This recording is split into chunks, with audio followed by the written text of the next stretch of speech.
Hello and welcome to a fairly short video on the Nutt family, or at least the part of the Ben Nutt family, which I'm a part of. And this is a long, long story. I'm going to have lots of videos, or at least I hope to. And we're going to start off with kind of the beginning of how they got to Arkansas. And this is a story that you can find out on Ancestry. Obviously, I have it out here. And Miss Nutt posted this for us. Apparently, it's originally from William Nutt. And I don't know, this is probably from some historical magazine or something like that. I've seen this in various locations. Now, what we're about to read is not the truth by any means, but it's one of those, mythologies. And Dallas County has a whole lot of those. And inside of them is a lot of truth, and we'll talk about that too. But let's just go ahead and go along with the trip for a minute. Some of the tradition is that Samson built, and this is Samson Nutt, the father of Ben Nutt, built a flat boat in Shelby County, and that's absolutely the case. I mean, they were from Shelby County. I don't know about this building the boat part because I've got another alternative story. And loaded all his family and a team of oxen and 13 dogs. I find this 13 dogs very odd. I guess they were using them for hunting, and floated down the Mississippi. He is said to have shaped the logs until they fit into each other so perfectly that no nails were used.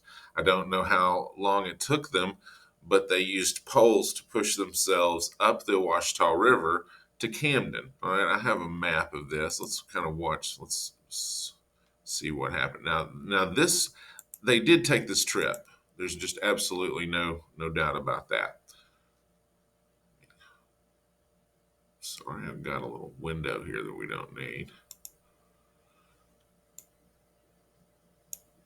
And sorry. Anyway, so they start up basically around Memphis. They come down the Mississippi,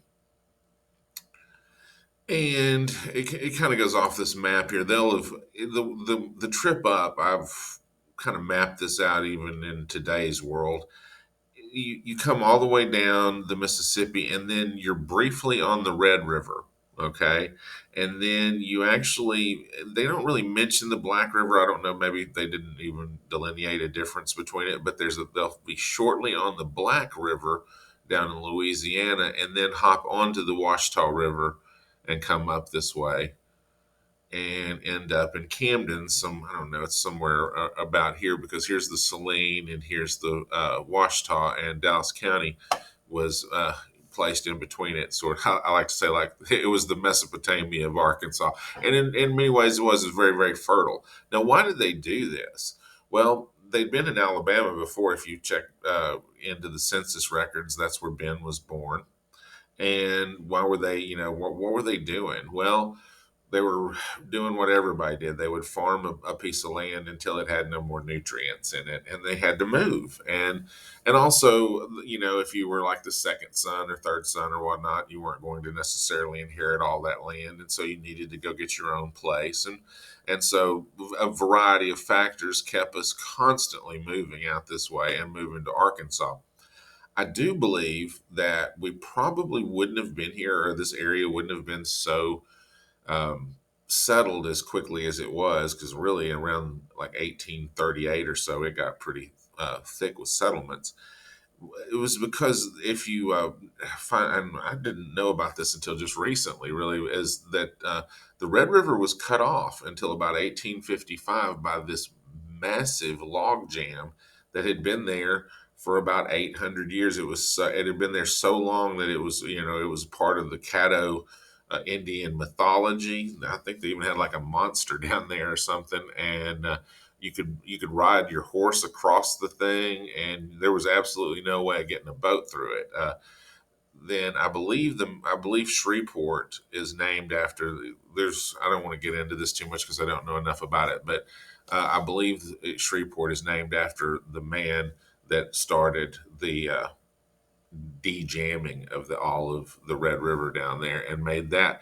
So I think that which heads into Texas. So I think people really were would have gone that way had it not been for that log jam. But anyway, They came up in here, and the French had been up here before us too. So and had settled in some of these areas, particularly Camden. And so we'll let's go back to the story.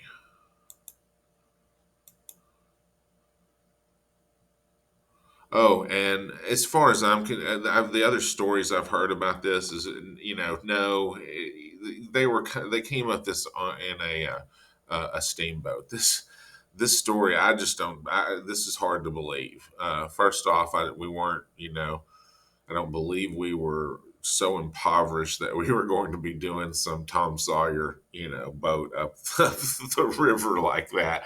And I just don't know if that would have been possible. That small steam, not, we weren't on the classic river boat, but very small steamboats were a part of the commerce routine there, and you would just load up your oxen and whatnot on them, and pay a fee or something like that. So that was probably more likely what happened. Okay, on the way now this could have happened. I don't know. On the way they would stop for Ben, the eldest son, to hunt. There's definitely a mythology behind Ben being a great hunter, even somewhat of a druid with medicine and stuff. I don't know about all that. I think things get embellished a lot down there.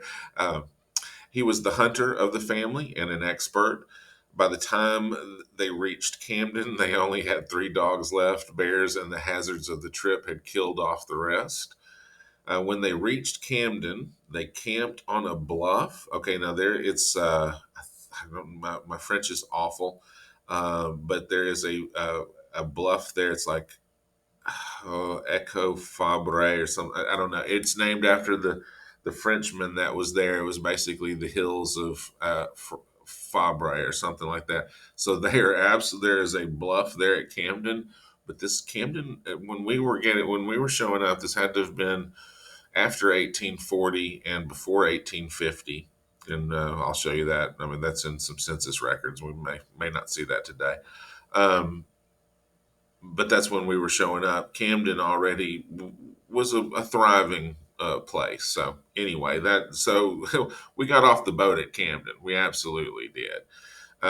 Ben and John crossed the river and started out to find a place to live. Okay, well,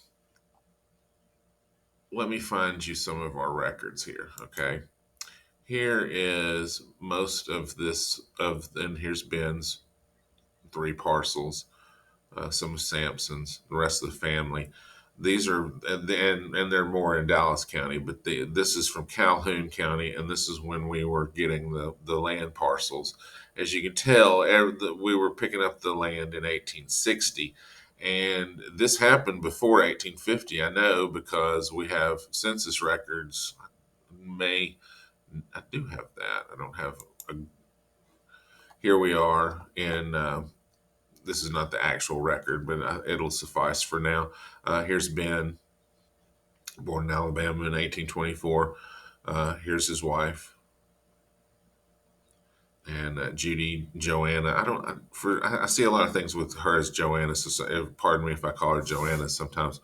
Um, and guys, and I'll show them in another one. I am the possessor. I was about to say owner, but I don't consider myself that. I'm the possessor of their photographs that you see around, and I really appreciate David letting me hold on to those, and I'll get them to people that care about that at some point. um, but I'm going to hold on to them for now. Anyway, so here they are. This is in eight. They're in Tulip of all places, and there is almost no information. There is no information. I believe I'm the one that's kind of dug this up. If you're hearing this and you got information about what their life was like in Tulip, I'm very interested. Okay, it shows him as a farmer. Sampson's right next door with his family. I believe, yeah, and there's a John Nutt that actually has quite a bit of property there. So what I think happened was is that they came down and they were basically tenant farmers, and maybe with their own family, maybe also with the Smith family. The Smith family had a very large. If you look through those census records, you'll see that the Smith family also had a pretty good sized farm there. So Now, yes, there were tons of these. Now I don't know about the Nutt farm. For the most part, the Nutt family has.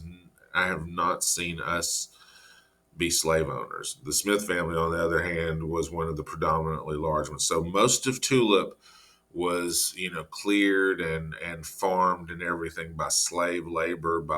These were really large plantations. And if you've ever been there, you're probably thinking, "I've lost my mind." Well, we'll go into we'll go into the history of that in another place. But that's where they went. So what happened was they got off the boat at Camden, and then they went about, I don't know, that's about 2 or 3 days journey up to Tulip, and that's where they set up and started living for some time and worked apparently until they were able to buy these farms and whatnot in Calhoun County. And you can tell if he wasn't he didn't Ben didn't live much longer after he purchased this land. And so that he did not have that farm very long. The family farm was not much of a. It sounds like it from our stories like it was something, and even his will looks like he had a little bit of a farm there, but it had only just gotten started when he was murdered. So let's see. So let's go back to the story. So anyway, they went to Tulip, and I'm very intrigued by all that because that's and Tulip was a happening place. I mean, there was a college there. Um, the Arkansas Military Institute was what it and it if you've read any of there's an Owen lady. Her diary kind of describes what Tulip was like. It was a pretty fancy place. It's and all of that's gone today, of course. All right, so there was some sort of trail for about 15 miles, and it ended north of Bearden. That is absolutely where they did purchase land at some point, but it was not at that time. So, a man was living there by the name of Black, who offered to help them until they could get built to live. They went back to their families and were gone altogether about 1 week. They settled north of Bearden in Ouachita County. Sampson was such an expert carpenter that the floors in the cabin were as smooth as they had been planed. Maybe they were. Apparently Sampson was an excellent woodworker, and this all gets kind of thrown into the mythology here. But and maybe he had something to do with the boat. But for them to have gotten here on pushing up the, I've been on the Washita. That's gonna be hard to do with. 13 oxen and all of that. They were using steam to get here. So I do appreciate the story. I mean, Miss Nutt didn't write this. She's just recording things and getting them out there to us. So that's what happened. The early part of their life, of Ben's life was he was born in Alabama, grew up in Tennessee. Apparently met Judy Eagle and married her. We'll talk about them a lot more, and started a family, and then they came down here and really kind of got things going up in Tulip, and then from Tulip they were able to whatever they were doing there apparently got them the finances and whatnot to purchase a farm in Calhoun County, which had actually been part of Dallas County before, and there was a large portion of that area that was settled by Nutts, and to this day, a lot of Nutts still live down there. I do not know them very well, but and I don't know this gentleman at all, but. This, as of the recording, the county judge in Calhoun County is a nut. Now, I will say this Calhoun County is absolutely the smallest county left in Arkansas. It's dying along with Dallas.